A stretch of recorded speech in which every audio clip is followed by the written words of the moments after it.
આપણે યાત્રા કરીએ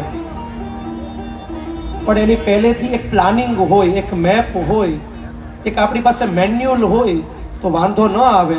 એમાં સપ્તપદી છે ને એ વર અને કન્યાનું મેન્યુઅલ છે, એક બ્લુપ્રિન્ટ છે. અને જીવનમાં આને અપનાવી અને સહજ રીતે એક હેપીનેસની કીઝ છે એ આપણને મળે છે. સપ્તપદી જે સાંભળવા જઈ રહ્યા છે ને જેમણે સાંભળેલી છે, આમ તો સપ્તપદી છે ને તે એક્શનનો, તે આચરણનો વિષય છે.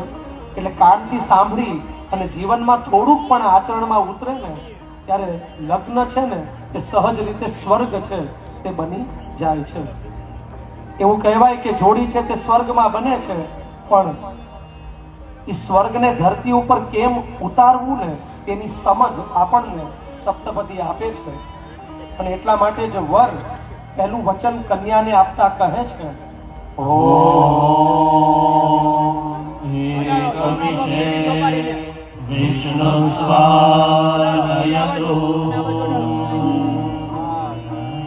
હે પ્રિય, તું મારા ઘરની અન્નપૂર્ણા થા. એક પેલું સમર્પણનું પગથિયું છે એ વર કન્યા તરફ વધતા કહે છે. અને એટલા માટે તે આ વચનમાં છે ને એક અન્ડરસ્ટેન્ડિંગ મળે. 15-15, 20-20 વર્ષનું આખું ગૃહસ્થી હોય ને, પણ મિસિંગ શું હોય છે? અન્ડરસ્ટેન્ડિંગ. એકબીજાને સમજતા જ ન હોય, અને એકબીજાને સમજતા જ ન હોય ને એટલે ત્યાં ઘાટા વધારે પાડતા હોય, રાડું વધારે પાડતા હોય. અને જે ડિવાઇન કપલની જે વાત છે અને જે એકબીજાને સમજતા હોય એ વર અને કન્યામાં કેવું થાય? ત્યાં શબ્દો ખરી પડે, ઈશારો ઈશારો સે બાત વહા હો જાતી હૈ. અને તેના રિપ્લાયમાં હવે કન્યા વરને કહે છે કે હે સ્વામીનાથ, આપનાથી મારું સર્વ કલ્યાણ છે. જો કેવળ આ વાક્ય શબ્દનો વિષય નથી પણ આ અનુભૂતિમાં ઉતરી જાય તો કન્યા જે કંઈ પણ કરશે ને તેના કેન્દ્રમાં છે ને એમનો પિયુ હશે. બીજું વચન આપતા વર કન્યાને કહે છે,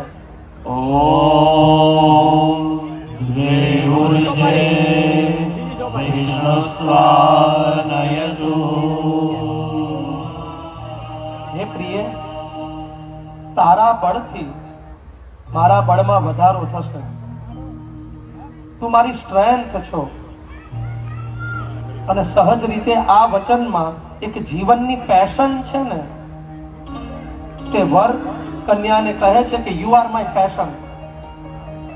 તો જીવનમાં એક પાત્ર હોય અને પાત્ર ઉપર જ્યારે સર્વસ્વ અર્પણ થાય ને ત્યારે સહજ રીતે પેશન થાય.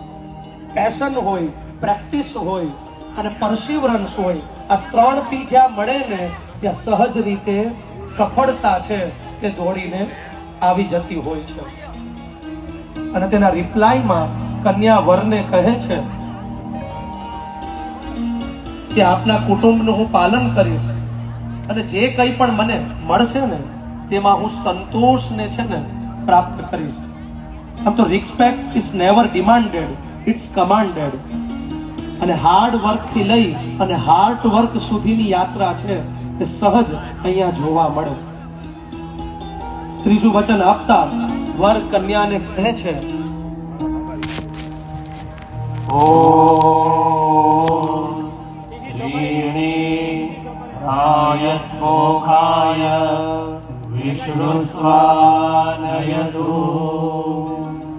હે પ્રિય, મારા ધનની વૃદ્ધિ અને સંભાળ માટે તું મારા ઘરની અધિકારીની થા. એક સહજ લોયાલિટી છે તે આ વચનમાં મળે છે કે પરસ્પર આપણે પ્રામાણિક રહીએ. અને એટલા માટે જ શાસ્ત્ર કહે છે કે લક્ષ્મી રૂપિણી કન્યા જ્યારે ઘરે આવે ને, ઘર પહેલા તો મકાન જ હોય છે, પણ સ્ત્રીનો ગૃહ પ્રવેશ થાય ને ત્યારે ખરા અર્થમાં તે ઘર બને છે. એટલા માટે જ કોઈએ કહ્યું છે કે તુમ હો તુમ ના હો તબ મુझे ડર લગતા હૈ और तुम हो तब घर घर लगता है. અને એટલા માટે જ છે ને કૂચી આપો બાઈજી, આ કવિતા આપણે ગાઈએ છે ને એટલે બાઈજીએ પણ કૂચી છે ને ઈ કન્યાજીને આપી દેવી.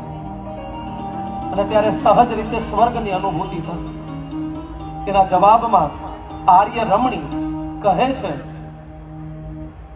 આપના કુટુંબને અને આપને હું ઉત્તમ રસોઈ કરી ભોજન કરાવીશ. એક વિદેશની એક વાત છે ને એમાં સહજ શબ્દ મળે છે, YODO and YOLO. You only live one time, you only die one time.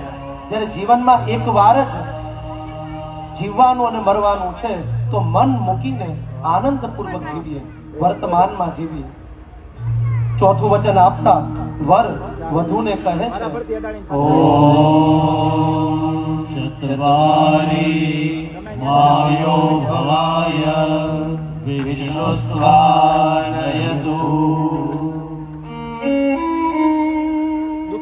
વર વધુને કહે છે, મારા સુખની ઉત્પત્તિ માટે તો મારા ઘરની અધિકારીણી થા. સુખની પાછળ તો આપણે બધા જ દોડીએ છીએ અને એટલા માટે જ આપણે સમાજમાં જોઈએ તો લગભગ લોકોની માનસિકતા એવી થઈ ગઈ છે કે હું મારો ટેકરો કરું અને સામેવાળાનો ખાડો કરું. The question is that where is the happiness? સુખ ક્યાં છે? અને ત્યારે સુખમાં સહજ રીતે અર્પણ કરી દેવાનું હોય, તર્પણ કરી દેવાનું હોય, સમર્પણ કરી દેવાનું હોય. The love is not getting but giving. જ્યારે સ્ત્રી યશોદા બની જાય તો કૃષ્ણની માતાનું નામ યશોદા છે. જે બીજાને યશ આપે ને તેનું નામ યશોદા. અને એટલા માટે સ્ત્રી છે ને સહજ બીજાને આગળ કરે, બીજાને યશ આપે. અને જે સહજ બીજાને યશ આપે ને ત્યાં સહજ રીતે સુખ છે તે પાછળ આવી જતું હોય છે. અને તેના જવાબમાં કન્યા વરને કહે છે, હું ઉત્તમ સૌભાગ્યના શણગાર ધારણ કરીશ અને મનસા વાચા કર્મણાથી તમને પ્રસન્ન રાખીશ. અને એટલા માટે જ પ્રેમની વ્યાખ્યા ઘણી બધી દરેક ગ્રંથમાં, દરેક પુસ્તકમાં લખાયેલી છે, પણ એક નાની એવી વ્યાખ્યા પણ આ ગાંઠે બાંધવા જેવી છે.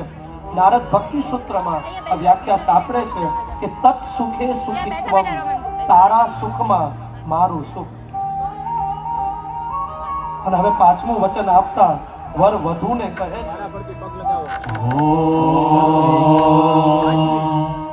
પંચમશુભ્યો વિષ્ણુસ્વાનયતુ. વર કહે છે કે પરમાત્માને આપણે પ્રાપ્ત કરીએ અને ઘરમાં રહેલા બધાની સંભાળ આપણે સારી રીતે રાખીએ. એક બોન્ડિંગ, એક ઇન્ટિમસી છે તે આમાં સહજ દેખાય છે. આમ પણ જીવનનો પાયો છે ને તે સ્પિરિચ્યુઅલ પ્રેક્ટિસ છે.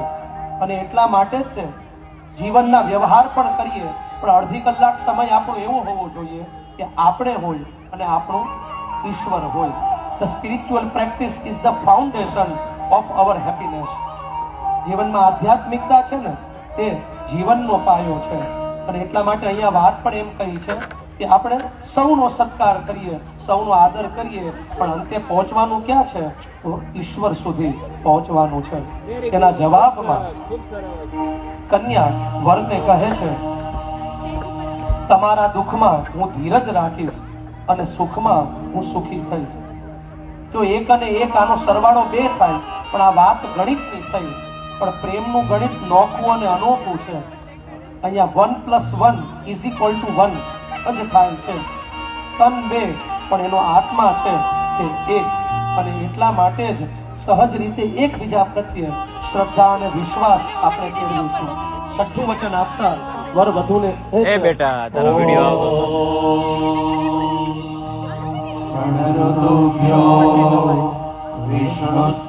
વિષ્ણુસ્વાનયતુ.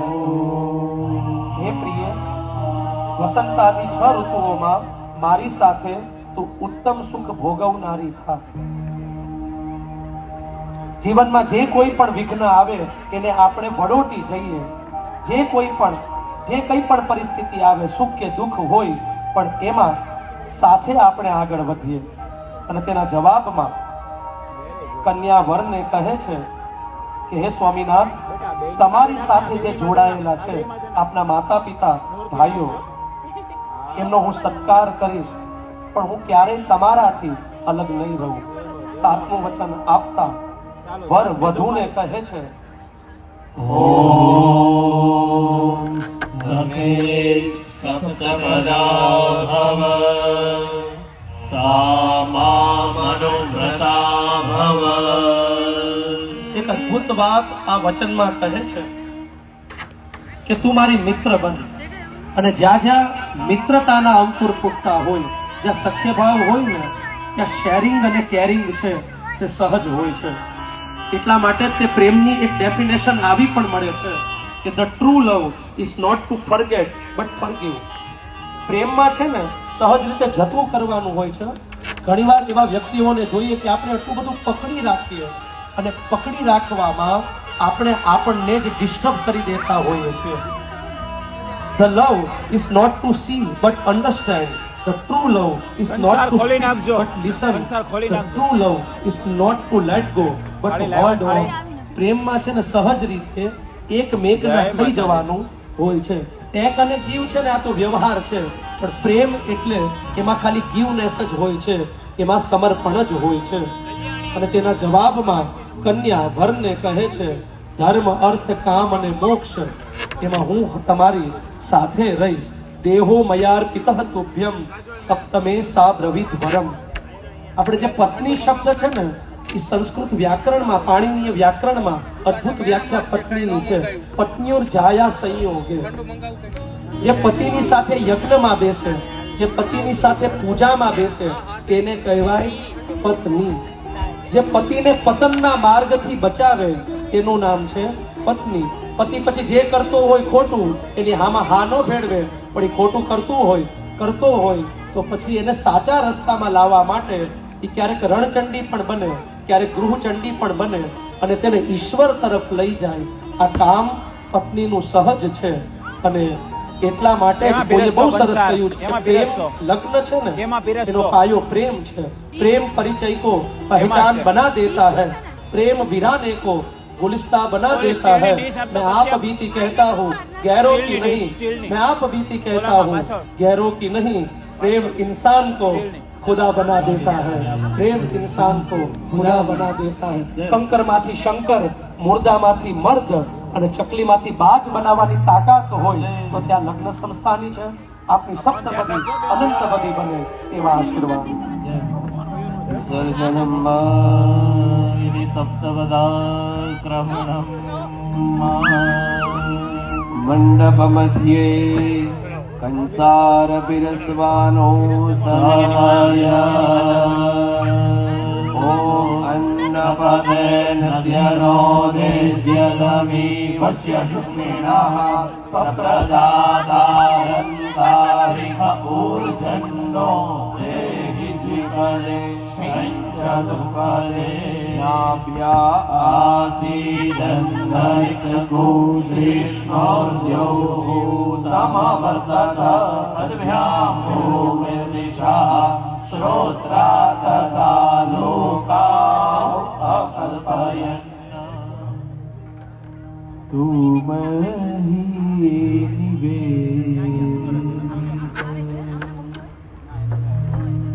ઓ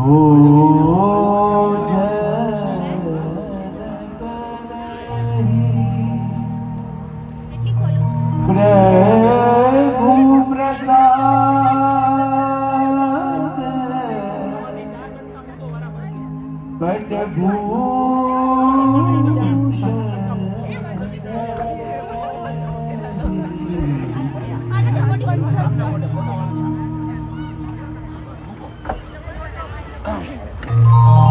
મૂકો શાંતિથી મૂકો, 5 બટકા મૂકો.